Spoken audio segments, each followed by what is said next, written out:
Halo teman-teman, kembali lagi dengan saya Pamiri Tonga. Pada course kali ini, kita akan membahas tentang cara menginstalasi engine WordPress di komputer kita. Pada course sebelumnya, kita sudah menyediakan database, username, dan password yang akan kita gunakan nanti pada proses instalasi WordPress. Sebelum memulai proses instalasinya, saya ingin menceritakan ke teman-teman sebelumnya tentang aplikasi open source yang akan kita gunakan pada kesempatan ini. WordPress adalah CMS open source yang dikembangkan oleh Matt Mullenweg dan Mike Little pada tahun 2003. CMS WordPress ini memungkinkan kita untuk membuat website tanpa perlu memahami coding sedikit pun. Dengan kata lain, orang yang super awam pun bisa menggunakan dan memulai membuat website atau blog menggunakan WordPress. WordPress adalah salah satu bukti bahwa software atau aplikasi open source tidak lantas menghasilkan kualitas rendah, sebab hingga saat ini WordPress sudah bisa digunakan oleh berbagai perusahaan besar di seluruh dunia. Dan alasan lain kenapa kita harus menggunakan WordPress adalah yang pertama, mudah digunakan tanpa perlu memahami basic-basic IT. Yang kedua, komunitasnya sangat besar. Otomatis kalau komunitasnya besar, tutorial atau guidance pun lumayan bertebaran di internet. Yang ketiga, WordPress sudah didukung oleh ribuan plugin pendukung yang bisa kita dapatkan secara cuma-cuma. Begitu juga dengan Themes-nya, sangat beragam dan sama juga kita bisa dapatkan secara cuma-cuma. Selanjutnya, WordPress ini bisa kita gunakan untuk berbagai kebutuhan seperti website perusahaan, blog pribadi, blog yang akan dimonetize, membuat toko online bahkan, atau membuat komunitas. Yang terpenting satu lagi adalah WordPress merupakan salah satu CMS yang paling mudah dioptimize agar mendapatkan ranking yang bagus di search engine result di Google. Langkah pertama yang harus teman-teman lakukan adalah dengan mengunjungi website resmi WordPress-nya di URL wordpress.org/download. Di website ini kita perlu untuk mendownload source code WordPress-nya yang akan kita gunakan pada proses instalasi nanti.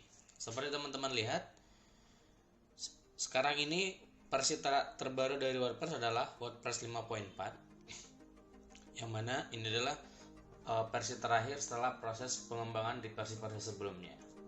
Oke, kita lihat sedikit di proses instalasinya. Nih, seperti teman-teman lihat, di sini kita cuma butuh 5 menit untuk proses instalasinya, sangat cepat sebenarnya, dan dibutuhkan minimal PHP 7.3 atau lebih tinggi dan MySQL versi 5.6 atau MariaDB atau lebih tinggi. Juga direkomendasikan menggunakan server Apache atau Nginx yang agar performa WordPress-nya nanti lebih bagus, kira-kira seperti itu ya. Nah, nanti ini untuk requirement ini kita butuhkan saat kita pada proses untuk mengonlinekan WordPress-nya. Dalam memilih hosting, kita harus pastikan hosting yang kita gunakan sudah memenuhi standar yang diberikan oleh WordPress berikut. Oke, silakan teman-teman download melalui button berikut, melalui tombol berikut. Saya sarankan untuk disimpan di directory C, lalu exampp, lalu di htdocs. Seperti teman-teman lihat, di sini sudah ada WordPress, sudah ada source code WordPress. Di sini kita lihat WordPress 5.4 yang nanti akan kita gunakan di proses instalasinya. Silakan teman-teman ekstrak. Saya sarankan untuk ekstrak ke folder agar filenya tidak berantakan dan lebih rapi. Silakan ekstrak. Kita tunggu beberapa saat, harusnya prosesnya tidak lama. Oke, kita lihat sudah ada WordPress dalamnya. Lalu dalam folder WordPress 5.4 ini, dalamnya masih ada folder WordPress. Nah, untuk memudahkan nanti di proses konfigurasi URL-nya, saya sarankan untuk menggunakan yang di dalamnya saja, karena kita tidak perlu menggunakan subdirectory lagi, kita pakai directory dalamnya aja. Nah, setelah kita buka, di dalamnya itu ada source code WordPress-nya ya, ada terdiri dari WP admin, WP content, include, dan lain sebagainya. Dan ada di sini namanya wp-config. Wp-config ini berguna nanti untuk kita konfigurasi database dan lain-lain. Oke. Kita cek wp admin. Di dalamnya kira-kira isinya seperti berikut. Tidak perlu kita ketahui, yang harus kita pahami ada perlu di direktori wp content. Wp content ini terdiri direktorinya ada plugin sama themes. Di themes ini saat pertama proses instalasi kita akan dapat 3 themes bawaan yang nanti kita bisa gunakan atau kita bisa hapus kalau tidak kita butuhkan. Di dalamnya juga ini direktori plugin. Pertama kali kita install WordPress, harusnya dalamnya cuman bawaannya plugin Akismet. Nanti kita bisa hapus juga kalau tidak kita gunakan. Oke, balik lagi ke direktorinya. Silahkan teman-teman copy direktori WordPress ini dan pindahkan ke local disk C xmpp/htdocs. Saya copy di sini, saya paste di sini. Kita tunggu beberapa saat.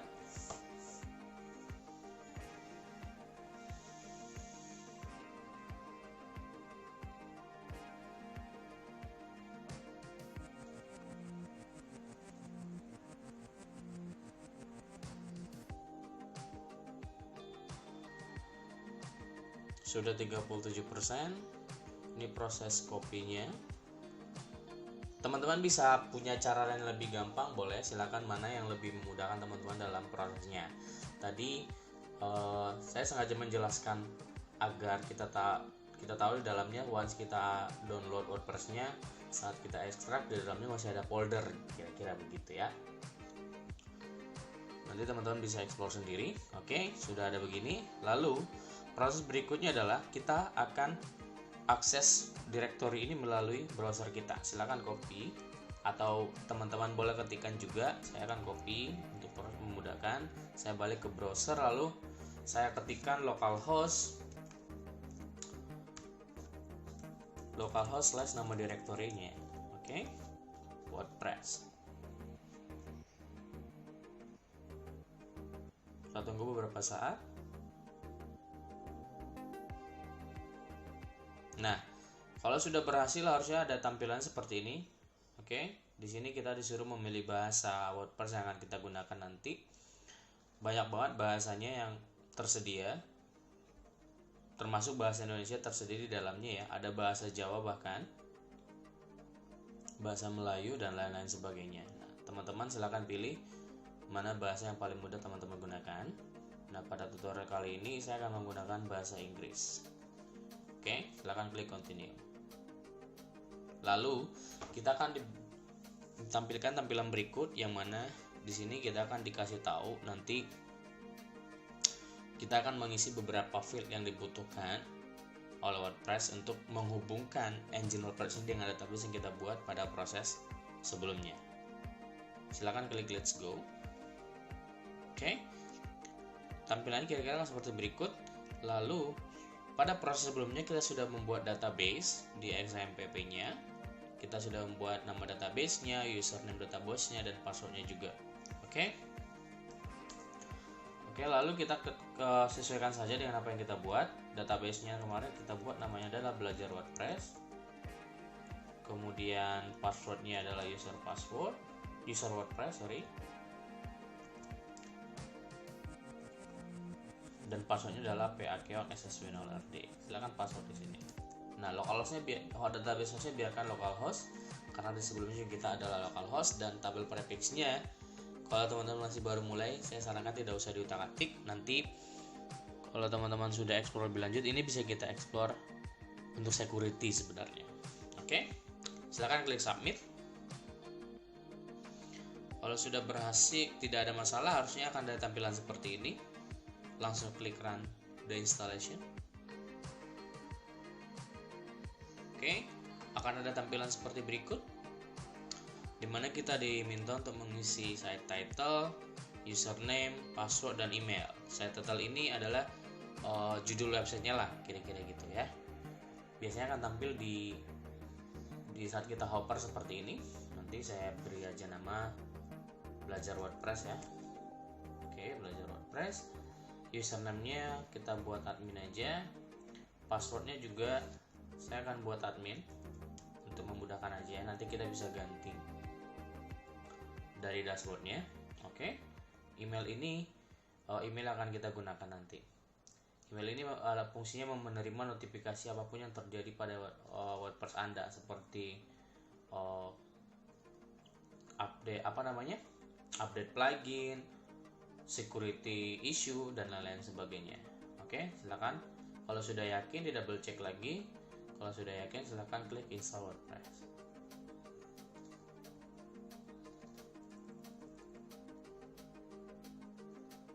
Oke, sudah berhasil teman-teman. Kalau teman-teman sudah sampai tampilan seperti ini, itu tandanya teman-teman sudah berhasil menginstal WordPress-nya dengan baik. Oke teman-teman, sekian dulu untuk course kali ini. Kita akan bertemu di course selanjutnya, yaitu mengganti themes dan upload themes WordPress ya. Sampai jumpa.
di course membuat database dengan XMPP. Sampai jumpa.